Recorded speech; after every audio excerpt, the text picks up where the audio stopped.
Hello, I'm Maurice Powell. Welcome to A Little Like Music, Manx Radio's regular Thursday evening classical music hour.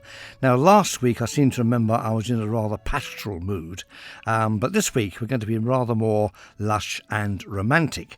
But we're going to start with something a little bit unusual, certainly by a composer that's never appeared in this series before, and a little dip back into sort of musical theatre in the 18th century. The composer is Charles Dibdin, and I'm going to play the overture to a little opera or serenata that he wrote in 1769 called The Ephesian Matron. I won't go into the plot. It's a farce. The overture is a mini-symphony. It has three movements, a very fast bit, a slow bit, and then a not quite so fast bit. So it's a kind of a prototype of the kind of symphonies that were later so popular by Haydn, Mozart and others. Dibdin himself was born in 1745 and died in 1814, so his life spans the lives of Haydn, Mozart and half of Beethoven's as well. Interesting composer. This particular entertainment, it was really a serenata, was written for and performed in Ranelagh Gardens, one of the great London pleasure gardens of the 18th century.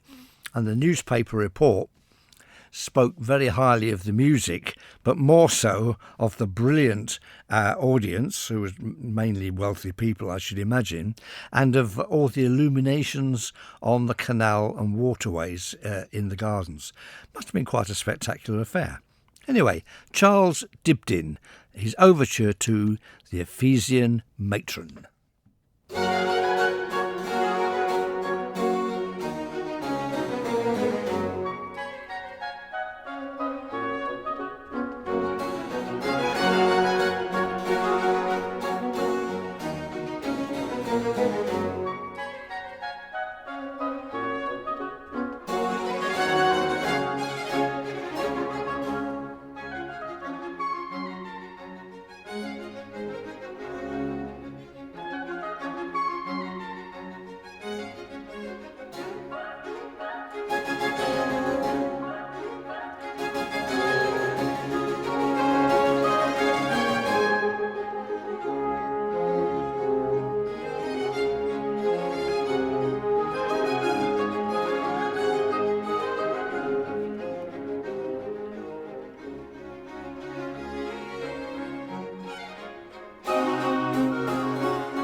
Well, something a little bit different to our usual opening of a light music evening, but I suppose that could have been considered lightish music in the 18th century.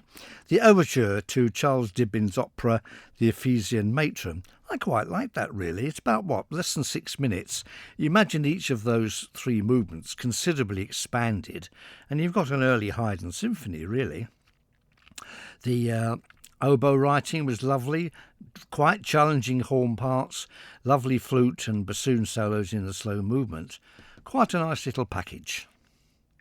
Now, must be a month ago now, I played some extracts from a once very popular symphony by Carl Goldmark, the Rustic Wedding Symphony. As I say, a work that used to be played often, it used to feature in concert programmes very often indeed. A late Romantic symphony, very much of the Dvorak era. But I did come across something else by Carl Goldmark, which I thought you might be interested in. Totally different, of course, to our 18th century piece. It's the entrance march of the Queen of Sheba from Goldmark's opera, The Queen of Sheba, premiered in Vienna in 1875. Again, it had an enormous number of performances, 250, and was also performed at the Met in New York and at La Scala, Milan.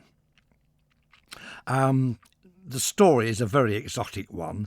The Queen of Sheba, or Saba. Saba is generally thought to be Yemen, but the only thing we really know about the Queen of Sheba is from Handel's delightful little piece, The Arrival of the Queen of Sheba, from his opera Solomon. Now, that's a very, very short piece. It's less than 3 minutes long, and it's hardly fitting for the arrival of a queen. But of course, Handel didn't call it The Arrival of the Queen of Sheba. It's just called a symphony. I think it was Beecham in the 1920s who possibly called it The Arrival of the Queen of Sheba. Now, in Goldmark's opera, of course, the Queen gets a right royal welcome. This is a very substantial introduction entrance march. It must have included a very substantial ballet and a cast of thousands coming on and off the stage in hordes. I can't imagine it, really. Anyway, see what you think. Here's a different kind of Arrival of the Queen of Sheba from Carl Goldmark's famous opera.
exhausting. That was the entrance march, a huge opening scene there in the first act of Carl Goldmark's opera, The Queen of Sheba. I mean, good heavens. And then the choir comes in at the end, of course. It's a right royal welcome. I mean, it might have been designed by Cecil B. DeMille or choreographed by Busby Berkeley. I can just imagine, obviously, the Queen and her entourage will come in, they'd be seated, lots of nubile maidens or whatever, they're always hanging about, would have brought gifts of flowers, fruit, gold. Slaves will have brought gold and gifts and all sorts of things. There will have been dancing and then the choir at the end. Certainly somewhat puts Handel's arrival of the Queen of Sheba in the shade, but I suppose the Handel has one huge advantage over the Goldmark version. It's fairly brief. However, splendid piece. Hope you enjoyed it. Where to now? Well, we need something to calm us down a bit, don't we? Cecil Armstrong Gibbs, composer mainly known for symphonies, choral and vocal music, but he did write a tiny amount of delightful light music, including a suite, Fancy Dress. From that suite, Dusk.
A light music classic there from Cecil Armstrong Gibbs, Dusk.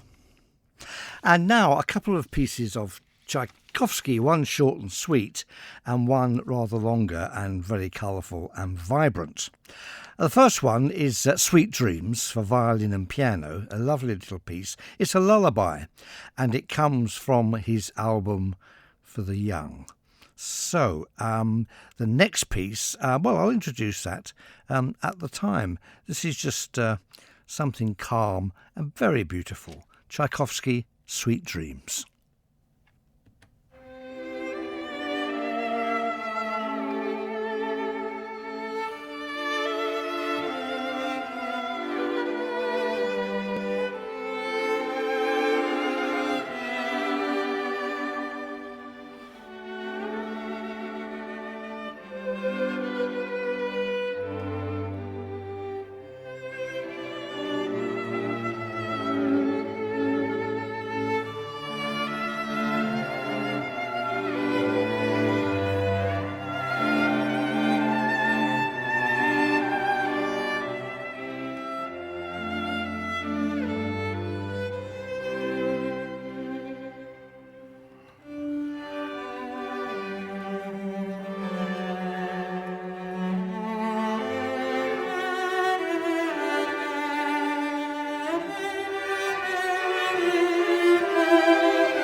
Tchaikovsky from the album for the Young, Sweet Dreams, originally violin and piano, there played by a string quartet. It makes a delightful salon piece, almost a kind of a palm court piece, really, but it's a lovely, lovely melody. It's a pity to overlook these short, delightful pieces. Right, now to something, a bit more red meat with Tchaikovsky.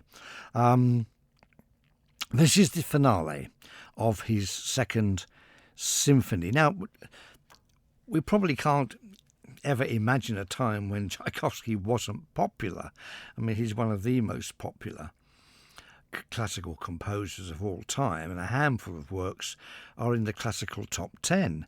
Not so this particular symphony. It's actually comparatively little known, although it's a splendid piece.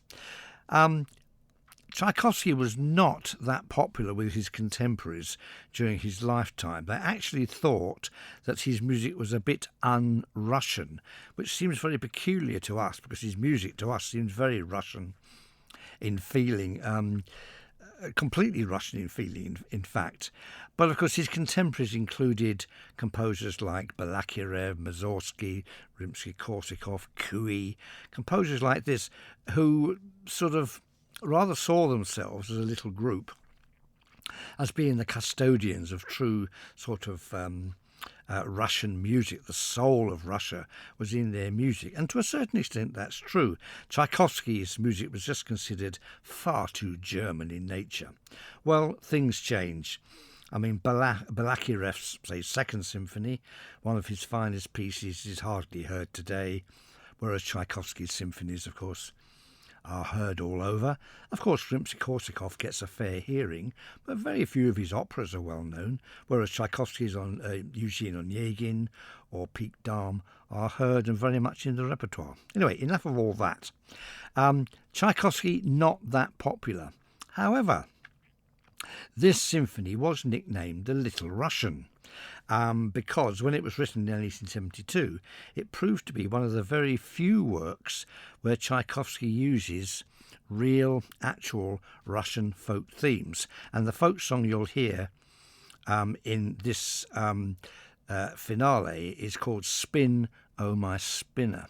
So, one of the most exciting, colourful and dashing pieces of music in the entire repertoire, the finale of Tchaikovsky's Second Symphony.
Herbert von Karajan and the Berlin Philharmonic Orchestra, the finale, very exciting, of Tchaikovsky's Second Symphony.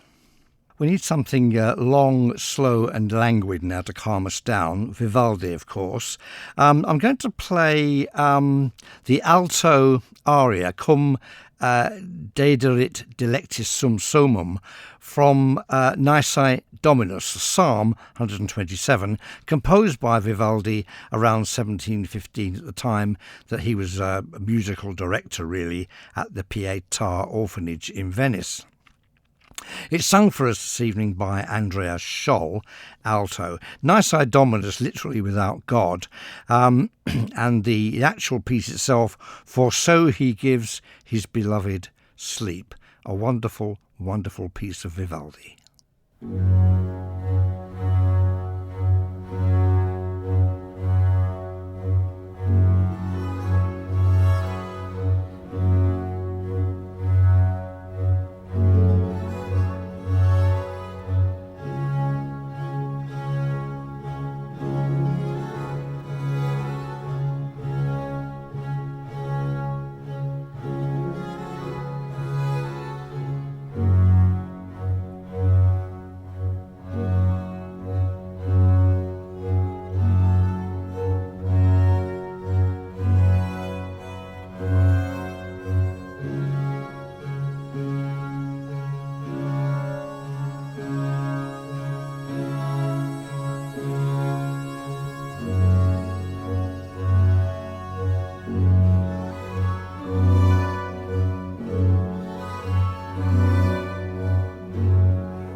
A wonderful piece there by Vivaldi. It's the aria Cum Dederit Delectis from the alto cantata Nisi Dominus of around 1715. I love this kind of hypnotic tread in the string accompaniment there.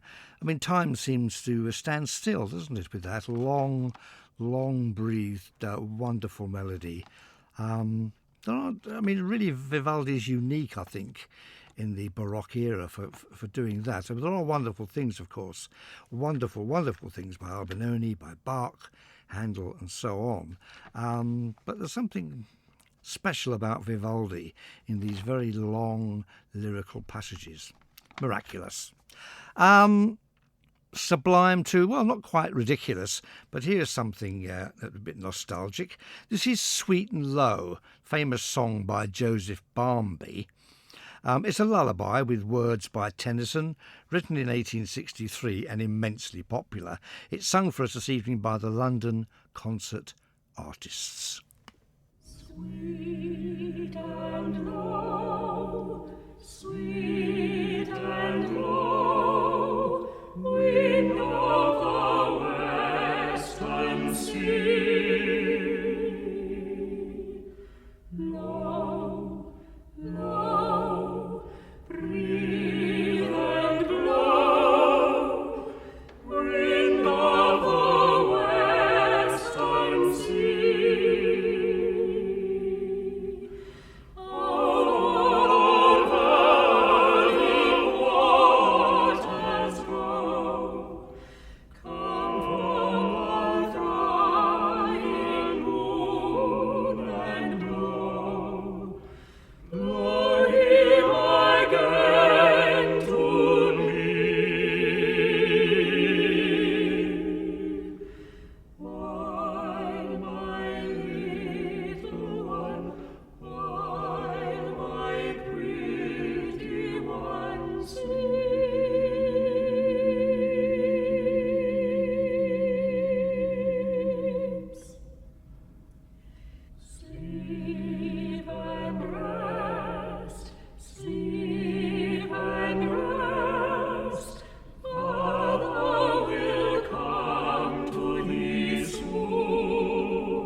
Sweet and Low. And that brings us to the end of the programme. I hope you've enjoyed the selection.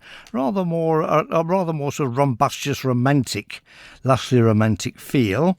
Not sure what's coming up next week. I'll have to delve into the collection of light music and see if we can find something interesting. In the meantime, we need something to play us out with, and I've chosen Sidney Torch's Amore Mio. Please join me again next Thursday at 9 for some more light music and some not so light music. But I hope you enjoy the mixture. Perhaps never quite certain what's coming up next, but then to be quite honest, I don't want this to get around, but I'm not always certain what's coming up next either. Happy listening this week. Goodbye.